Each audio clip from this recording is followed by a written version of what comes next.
Torna-te amigo de todas as pessoas. A amizade é um tesouro do espírito que deve ser repartido com as demais criaturas. Como o sol irradia-se e felicita quantos a recebem. Há uma imensa falta de amigos na Terra, gerando conflitos e desconfiança, desequilíbrio e insegurança. Quando a amizade escasseia na vida, o homem periga em si mesmo.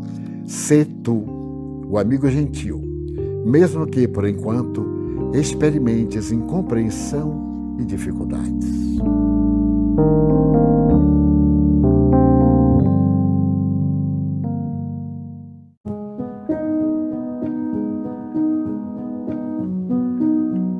Deus te ama e tu percebes. Sua ternura te rocia a face e suas mãos te sustentam. Seu hálito te vitaliza e sua voz silenciosa chega aos teus ouvidos com bênçãos, com esperanças e com orientações. Deus te busca e te encontra. Agora que o sentes, deixa-te penetrar e conduzir ao destino feliz que te reserva. Deus vive. Manifeste e dilata o seu amor através de ti. Tu sabes. E onde tu estiveres, Ele estará sempre contigo.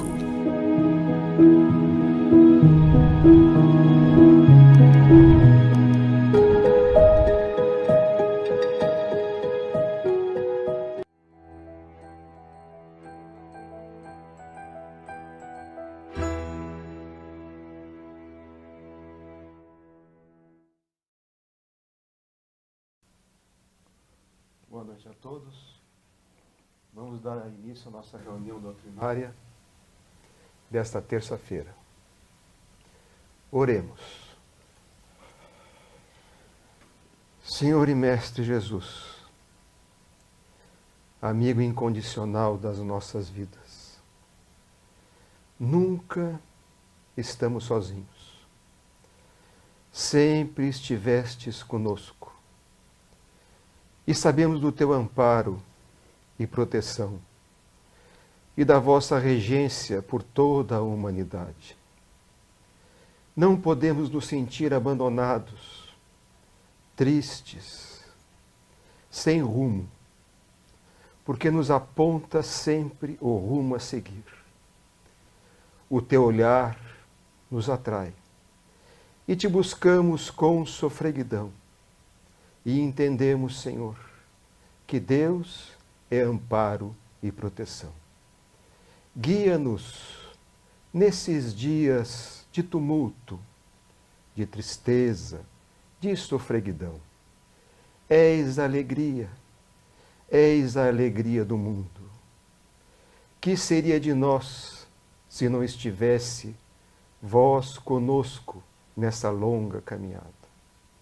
Abençoa-nos, portanto, e sê, Senhor, nesses dias, a tua presença no nosso coração. Abençoa-nos e permaneça instantes mais com todos nós. Que assim seja. Queridas irmãs, queridos irmãos espíritas, caras amigas e amigos que nos acompanham através da Web TV Mansão do Caminho e de outros órgãos da comunicação virtual. Nossos votos de muita paz. Uma alegria incontida toma-nos o coração, a vida. No próximo dia 5, estaremos lançando mais uma das obras que psicografamos, ditada pelo espírito Joana de Ângeles.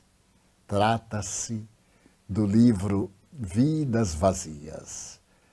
Apresentaremos em forma física e virtual, colocando ao alcance de todos, para que preenchamos a nossa vida de vida em abundância. O notável pensador latino Marcus Túlio Cícero asseverava que uma filosofia superficial merece estudos muito especiais e que a história é a pedra de toque que desgasta o erro e faz brilhar a verdade.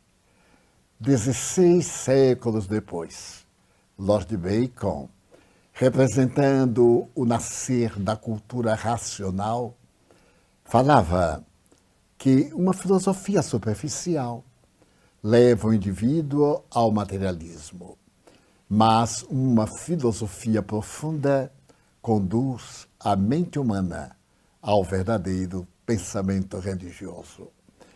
Indubitavelmente, a história é a pedra de toque, porque desvela, através da repetição dos fatos, o brilho ou o negativo de que as ideias e as construções humanas podem preservar através do tempo.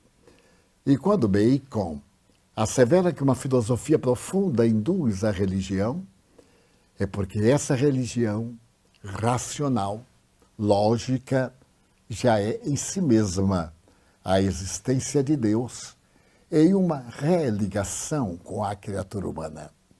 Esses dois nobres conceitos podemos colocar com tranquilidade na ciência espírita, porque através da história constatamos que em todos os períodos da humanidade, os fenômenos espíritas tiveram oportunidade de expressar-se. Naturalmente que se tratavam de fenômenos paranormais. Alguns deles podiam ser de outra procedência, porque estavam perfeitamente vinculados à ignorância dos passados tempos. Mas quando nos referimos aos fenômenos da reencarnação, por exemplo, no Egito, na intimidade dos santuários, ou na Grécia, 7 séculos antes de Jesus, ou na Fenícia, ou nas denominadas civilizações bárbaras, entre os gauleses na França e as tribos que povoaram aquela região, como também das Ilhas Britânicas, somos levados a compreender que, historicamente, a imortalidade da alma é um fato e que o fenômeno reencarnacionista é outro, tão vivo que na filosofia egípcia chegava-se a dizer que aqueles indivíduos que tinham uma vida incorreta pelo fato de desobedecerem a Osíris, a Fá e aos demais deuses, como Ísis, que pontificavam na grandeza do céu, renasciam na postura animal. Portanto, no fenômeno de metempsicose. Era a maneira tradicional de os esotéricos falarem aos exotéricos, de modo que gerassem neles o pavor. Na impossibilidade de compreender, o medo proporcionava a educação. O temor a Deus, como vemos muitas vezes repetido na palavra bíblica, pela impossibilidade do processo da evolução, da cultura e da civilização para explicar a grandiosidade universal, a homens e mulheres pastoris, nômades, simples. Então, o pavor a Deus era, em realidade, uma forma de amor a Deus.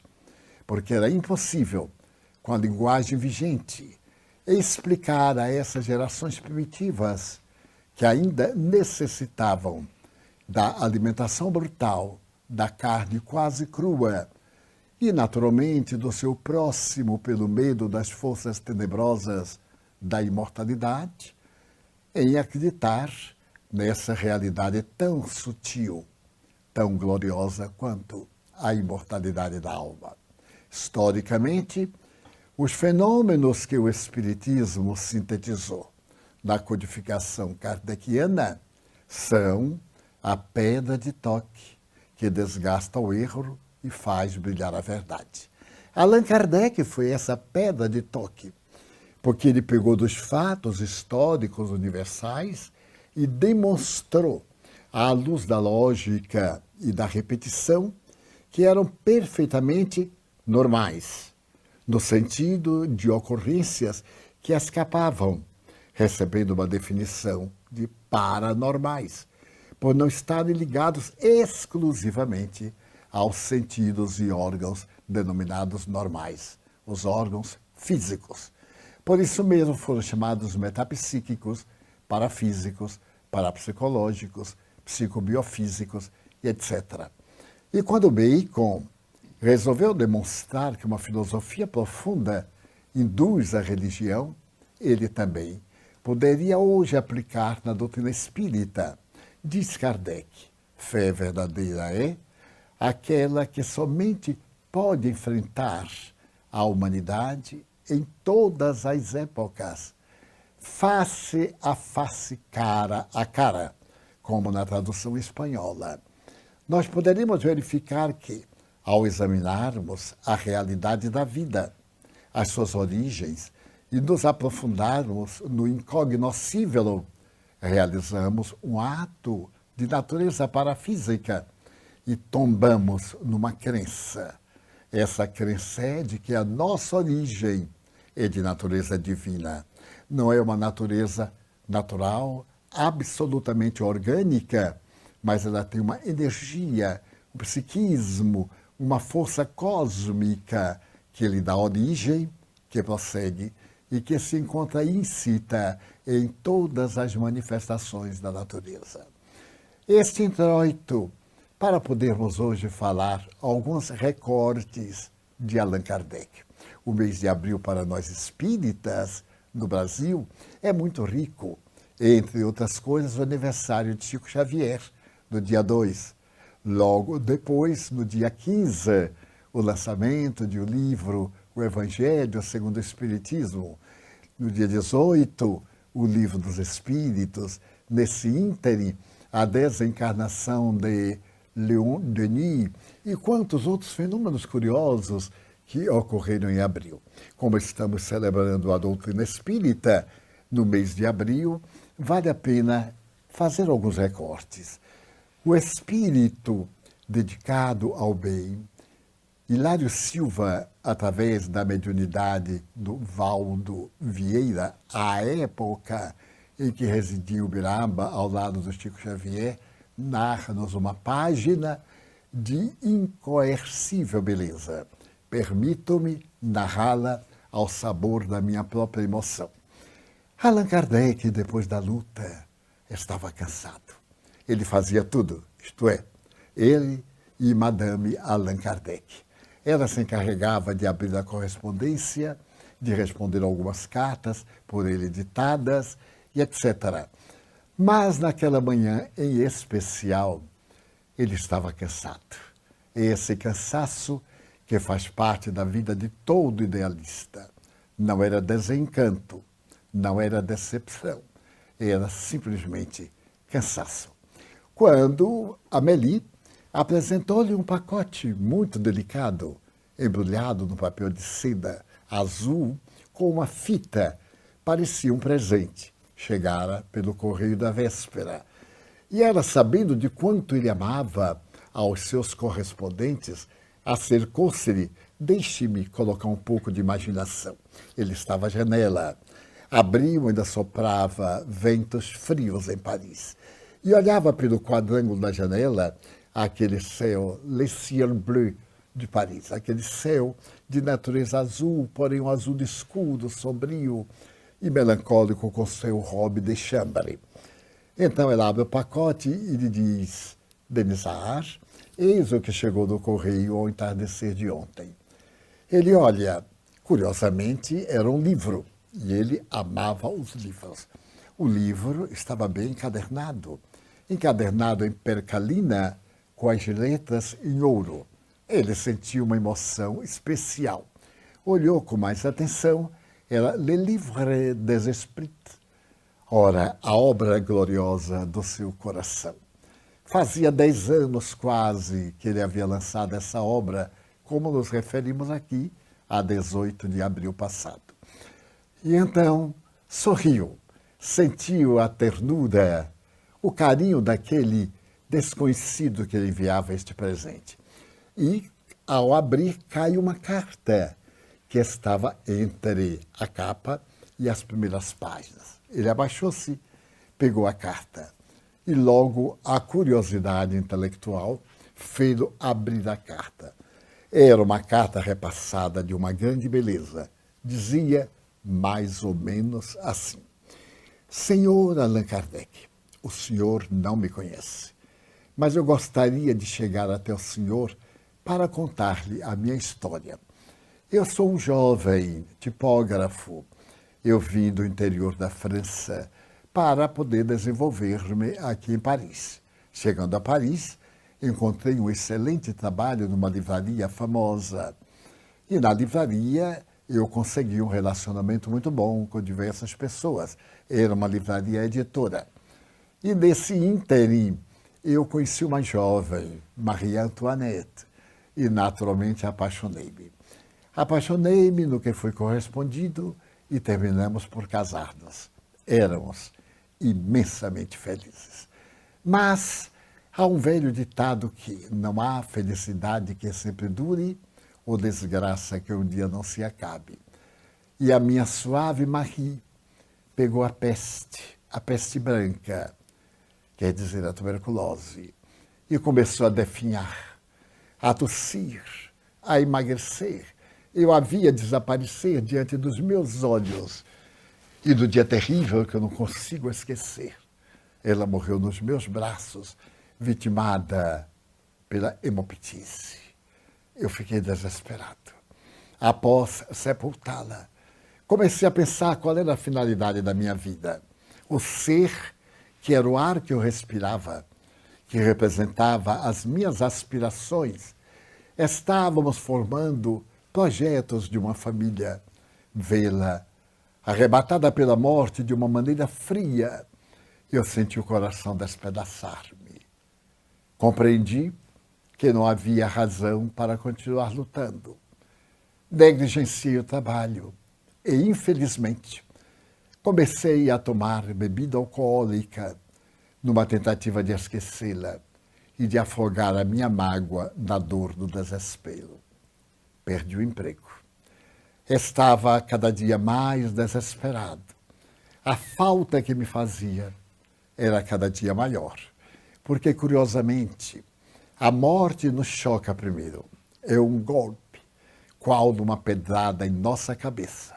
Ficamos aturdidos. Depois é a dor da ausência física. Essa dor que não tem nenhum conforto, a ausência no coração, a incerteza do significado da vida. E numa noite de grande desespero, eu resolvi suicidar-me. Dirigi-me à Ponte Marie, no coração de Paris. Ainda havia um outro pedaço de gelo na água do rio.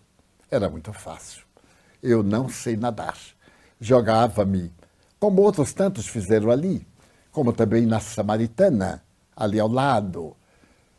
Kardec aborda, aliás, esse suicídio da Samaritana no livro Céu e Inferno. Eu, então, resolvi matar-me. A alma estava estrangulada. Cheguei ao parapeito da ponte e coloquei a mão. Estava viscosa, úmida, do sereno da noite. E quando eu me preparava para o salto final, minha mão tocou e escorregou. Eu olhei de esguelha e vi que era um livro. O livro, então, caiu. Não sei porquê. Detive-me e apanhei o livro. E à luz do caminhão, do lampião a gás, eu vi que se chamava O Livro dos Espíritos. Que coisa curiosa. Abri-o, casualmente, e ali mesmo, no lusco-fusco da madrugada, estava uma pergunta: o que acontece com aqueles que têm morte violenta? E a resposta fez-me arrepiar. Perturbam-se. Esta perturbação pode durar dias, meses, até anos. E então eu tentei continuar a ler, Mas aquilo me interessou, chocando-me, de tal maneira que eu corri para casa, acendi o lampião a gás e continuei a ler. Li-o durante toda a noite. Descansei um pouco. Li-o durante o restante do dia. E não parei de o ler até a última página. Quando eu terminei, estava decidido a viver. A minha querida Maria estava viva. A morte não a havia arrebatado. Mas se eu morresse, oh, desdita, eu não a encontraria. Eu queria morrer porque pensava talvez além da morte eu a reencontre. Ou caia no caos do esquecimento total. Nenhuma coisa, nem outra. O livro me dizia a respeito da imortalidade da alma. Falava-me da glória dos justos e do horror que experimentam os pecadores. Cantava o hino de alegria à vida e, ao mesmo tempo, falava dos tormentos que sacodem os corações vis diante dos atos negativos que pratica. Senhor Allan Kardec, eu voltei a ler o livro e imediatamente resolvi recuperar a vida que eu estava jogando fora. Eu não era mais agora o suicida direto, mas eu me estava matando indiretamente através da bebida alcoólica. Regenerei-me. Procurei o meu patrão e contei-lhe a minha tragédia. Pedi-lhe que me desse uma outra oportunidade. E ele, um homem bom, deu-me e eu voltei a trabalhar. Então, senhor Allan Kardec, eu achei que deveria dizer-lhe algumas palavras. Porque, note bem, na primeira página está escrito: este livro salvou a minha vida. Espero que a sua leitura faça-lhe muito bem. E estava Perrier, aquele que se ia suicidar e não fez, deixando o livro para um futuro candidato, que fui eu. Eu, então, não tive alternativa. Escrevi abaixo. Comigo aconteceu o mesmo. Deus abençoe as mãos que escreveram este livro. Eu sei que o senhor deve ter experimentado muitas dificuldades. E por isso, eu mando-lhe o livro encadernado, porque é a minha profissão, com toda a gratidão da minha alma. E firmou o livro. Allan Kardec nunca encontrou este homem cuja vida material foi salva pela obra redentora da humanidade. Por certo, este homem sensível enxugou alguma lágrima discreta, deve ter tossido e nunca mais parou de trabalhar. Continuou no esforço hercúleo, adoeceu de tanto trabalhar. E o seu médico, aquele que o acompanhara aqui na Terra, depois de desencarnar, retornou várias vezes para chamar-lhe a atenção eternamente. Que ele descansasse, que ele fizesse menos esforço. Mas o egregio codificador tinha intuição que a sua vida não seria tão longa. E aos 65 anos de idade, no dia 31 de março de 1869, 2 anos depois desta obra monumental, teve um insulto cerebral e tombou sobre os próprios calcanhares. Morria o codificador. Ficava de pé a codificação. Este é um retalho maravilhoso da obra de Allan Kardec. Mas há outros retalhos que eu gostaria de trazer ao conhecimento das pessoas que são espiritistas ou não. Porque Allan Kardec não é apenas um vulto da história do espiritismo, é um apóstolo da humanidade. No dia 2 de abril do ano de 1870, o cadáver de Allan Kardec foi transferido do cemitério de Montmartre para o cemitério monumental Père Lachaise. E foram seus amigos da União Espírita Belge que mandaram construir um dolmen. O dolmen é um monumento que pertence aos druidas. Normalmente são duas pedras muito grandes, com uma terceira. O dolmen de Kardec são 3 pedras, com uma terceira possível, uma pedra enorme lascada, evocando a tradição gaulesa, aquela tradição de se comunicar com a verdade, com o mundo espiritual. O seu templo é a natureza, a sua mensagem é o amor, o campo imenso do universo é a universidade da vida. No dia 2 de abril, os amigos queridos da Bélgica resolveram retirá-lo de Montmartre, como disse, e transferi-lo para o cemitério monumental, um dos melhores do mundo, ao lado do cemitério de Milão, considerado o cemitério das estátuas, a grandiosidade milanesa. E ali houve uma grande homenagem. E o notável pai de Gabriel Delane, o amigo que Allan Kardec, ao cair fulminado, correu aos gritos da empregada para aplicar-lhe o passe. Alexandre Delane. Alexandre Delane era um grande amigo de Kardec. E Kardec, poucos sabem, não era o homem que apenas falava sobre a caridade. Era o homem que vivia a caridade. Se nós olharmos o seu inferno, vamos comover-nos muito com as suas referências sobre uma viúva que lhe era muito querida. Esta senhora era uma miniaturista.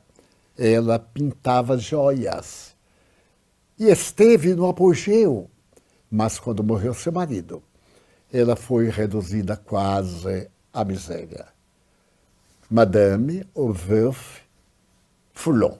Madame Foulon volta do além muitas vezes para dar lindas mensagens ao seu amigo e a Amélie, a esposa dele, que também fora sua amiga.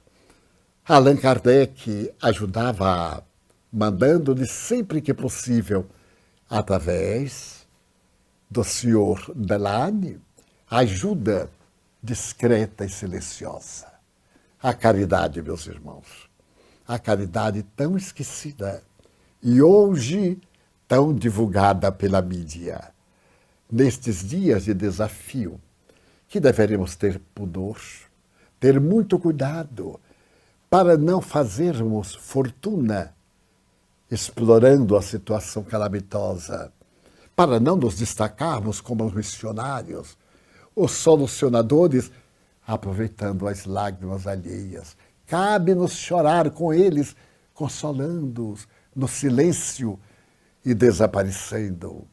Como dizia muito bem João, de referência a Jesus, é necessário que eu diminua para que ele cresça. Muito bem.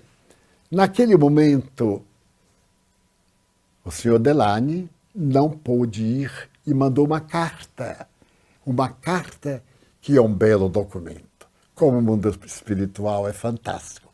Graças a essa carta, conhecemos mais o ângulo do caráter de Allan Kardec. O senhor Alexandre Delane diz que Kardec era o homem da caridade. Certa feita, fazendo uma viagem a uma das cidades da França, e sendo recebido por uma família muito distinta, ele percebeu, com a sua acuidade moral e mental, que o dono da casa estava muito preocupado. Recepcionou de forma distinta, ofereceu-lhe o que havia de melhor, mas ele percebeu que estava sofrendo aquele senhor e que tudo isso era resultado de uma problemática de natureza financeira. Manteve-se e, quando viajou a Paris, chamou Delane e mandou a este homem algumas moedas de ouro. Kardec era pobre.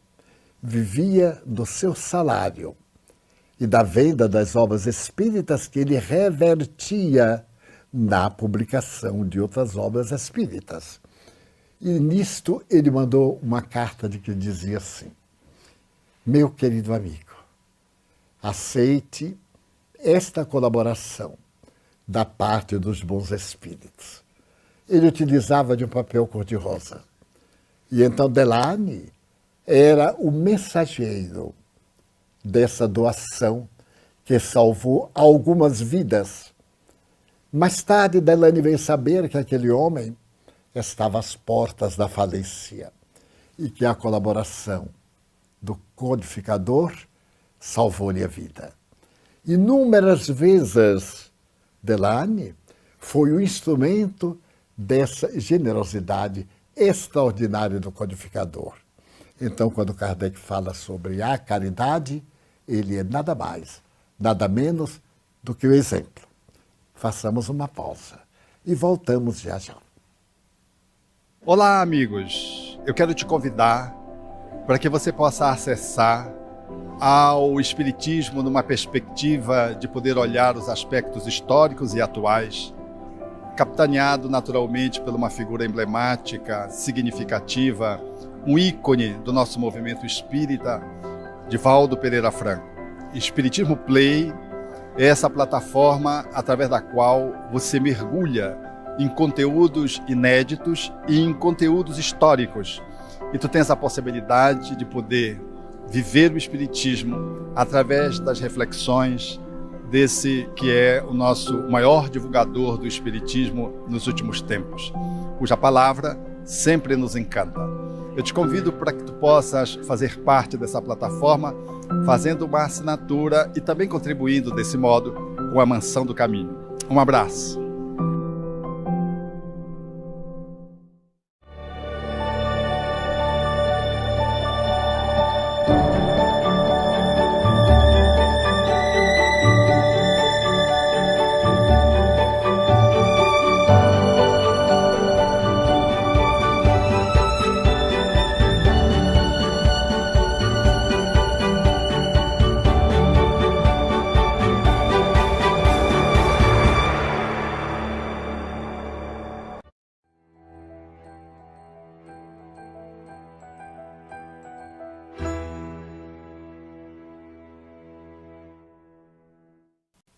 Como notaram nossos telespectadores, no intervalo estamos colocando um ligeiro teste a respeito da cultura espírita. Prepare-se para poder responder. Este foi o primeiro e talvez o mais profundo.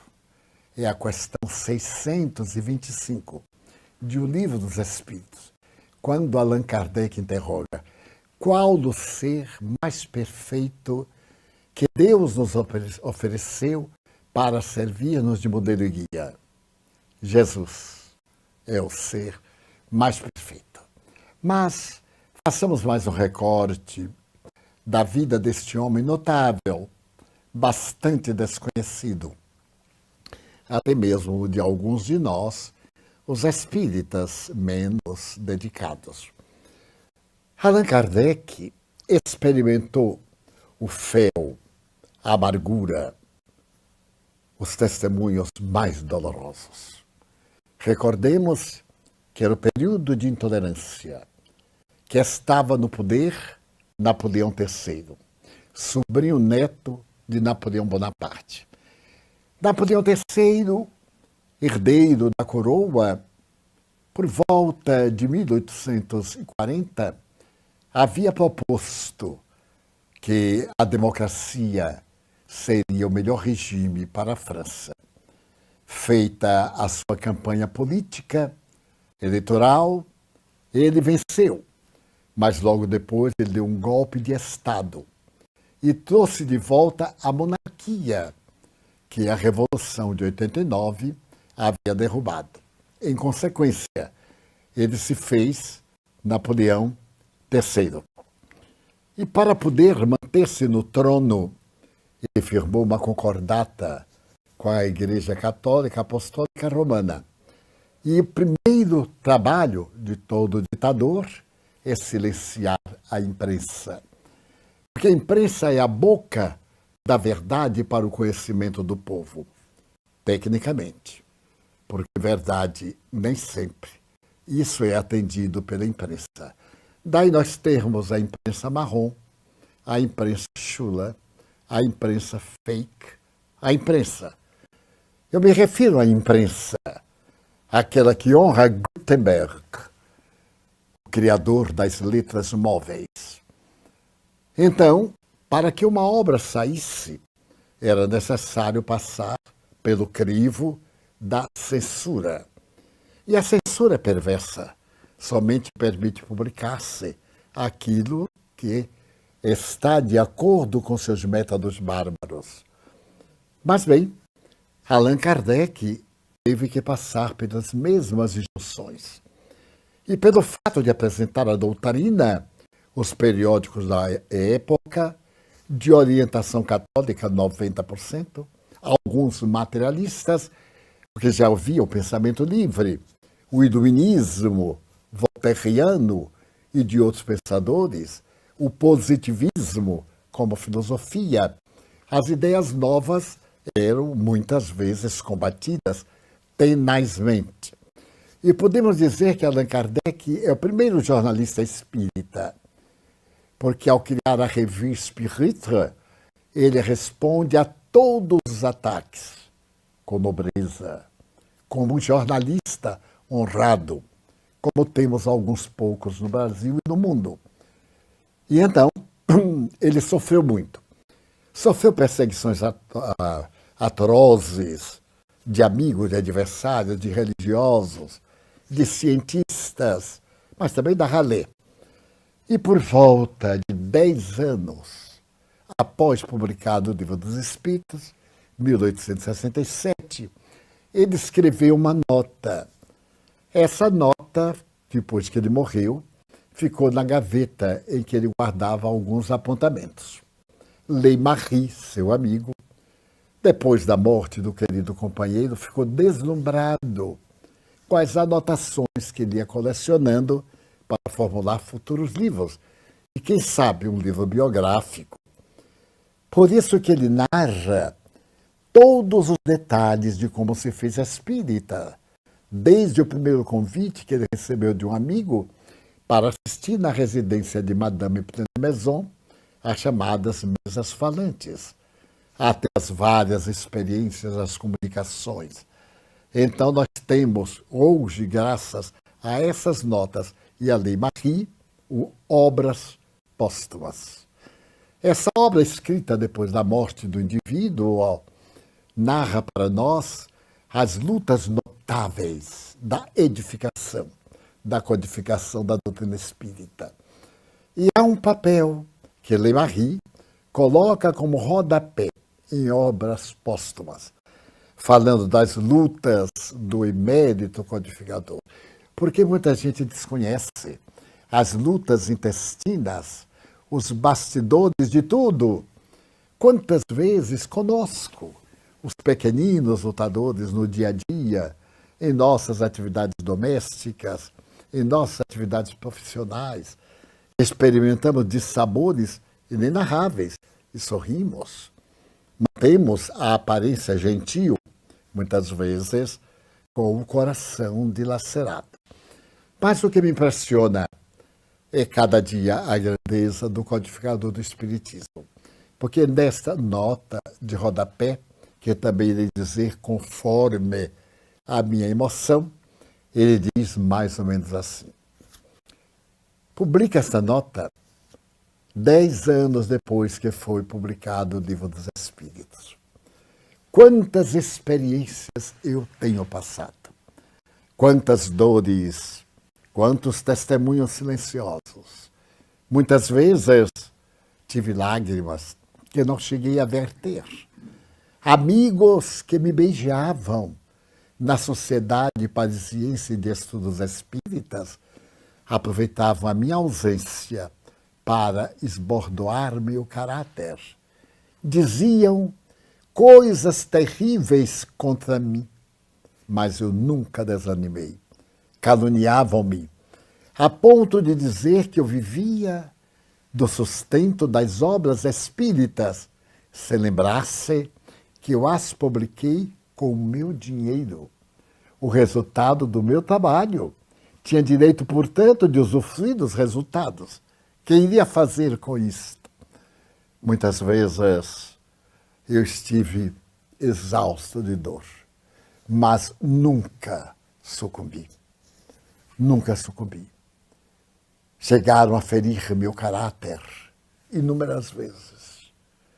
Mas eu me lembrei que o Espírito de verdade me havia dito que eu iria sofrer muito, mas que me estava reservada uma alegria infinita depois da morte.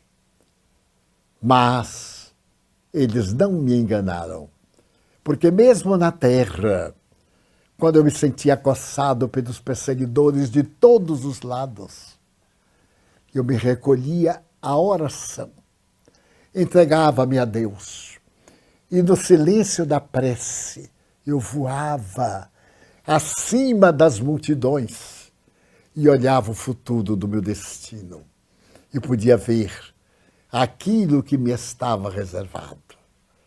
Os espíritos não me enganaram. Quando vejo hoje a imensa divulgação do Espiritismo, a alegria que me toma é muito maior do que as lágrimas e as dificuldades que eu experimentei naquelas horas muito difíceis.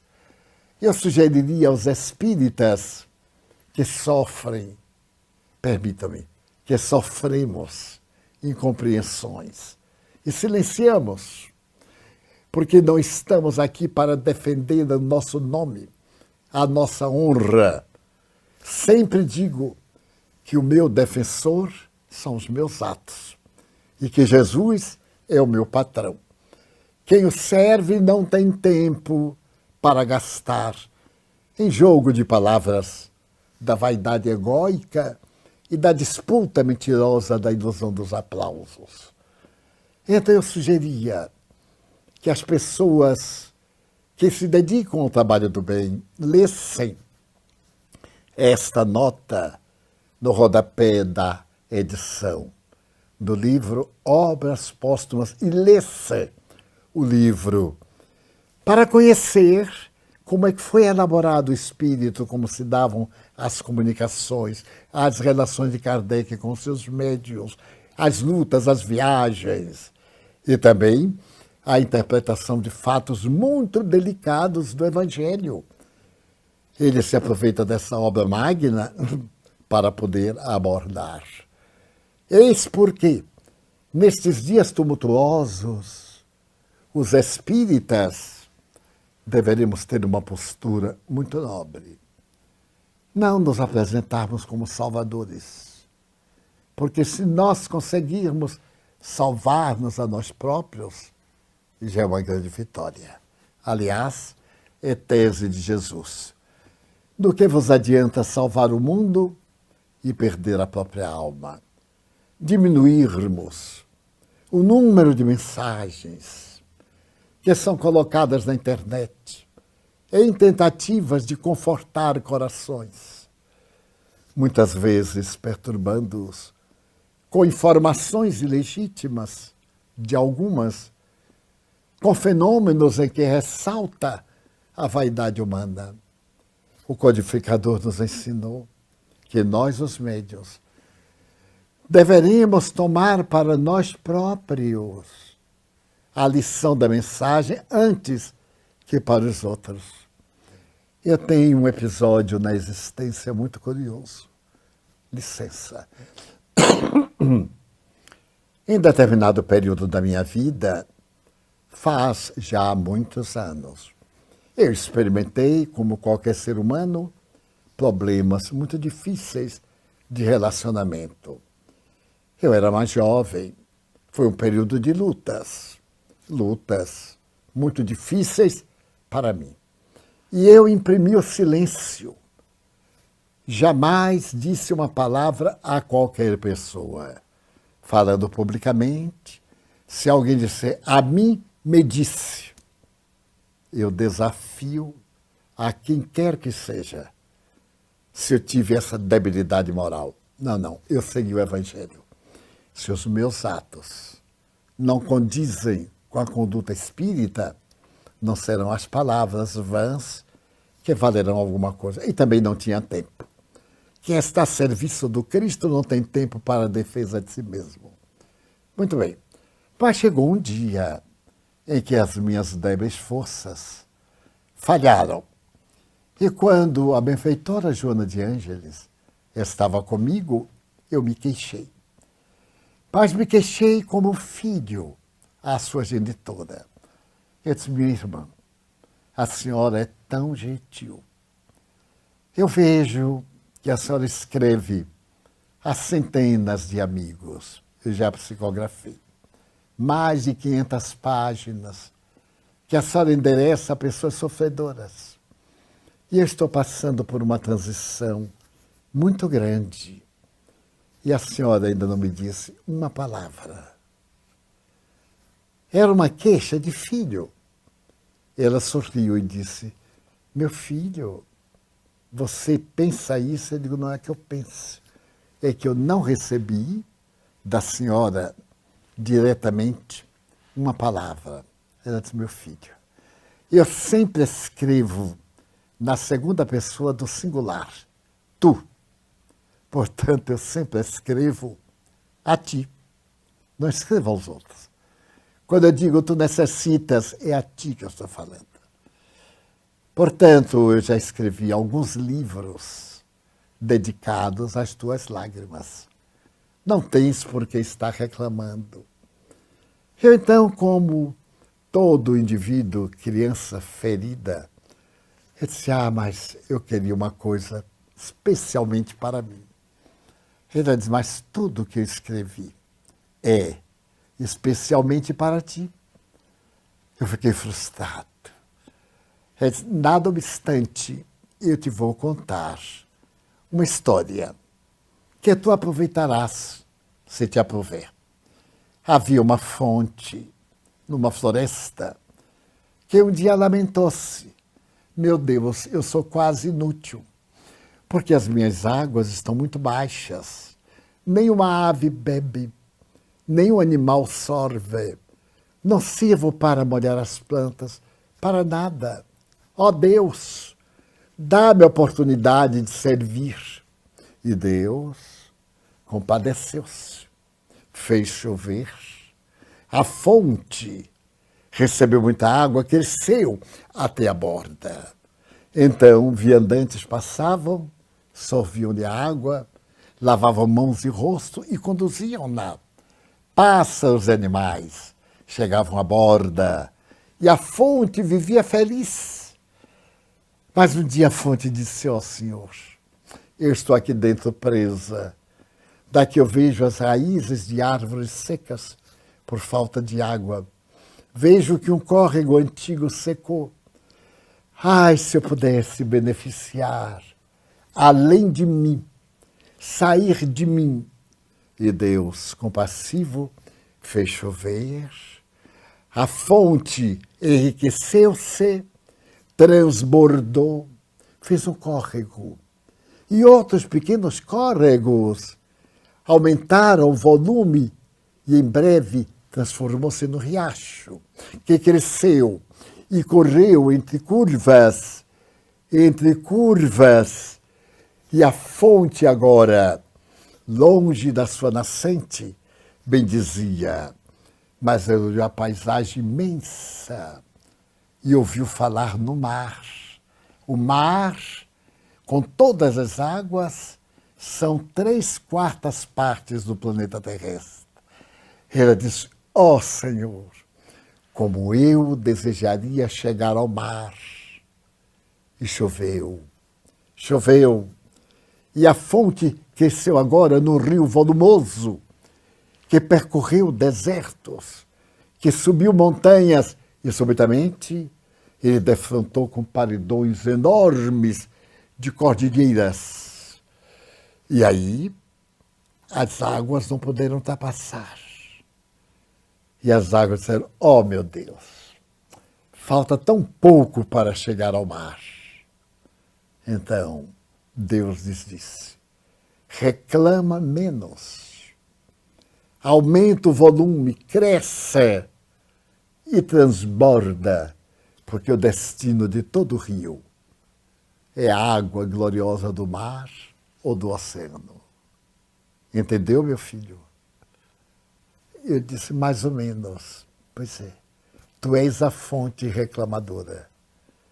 Se tu queres que a tua água atenda alguém, serve mais. Não te preocupes com nada. Tu estás preocupado com algumas opiniões, perdendo tempo. Assim a terra absorve as tuas águas e nunca serás um rio. Esquece.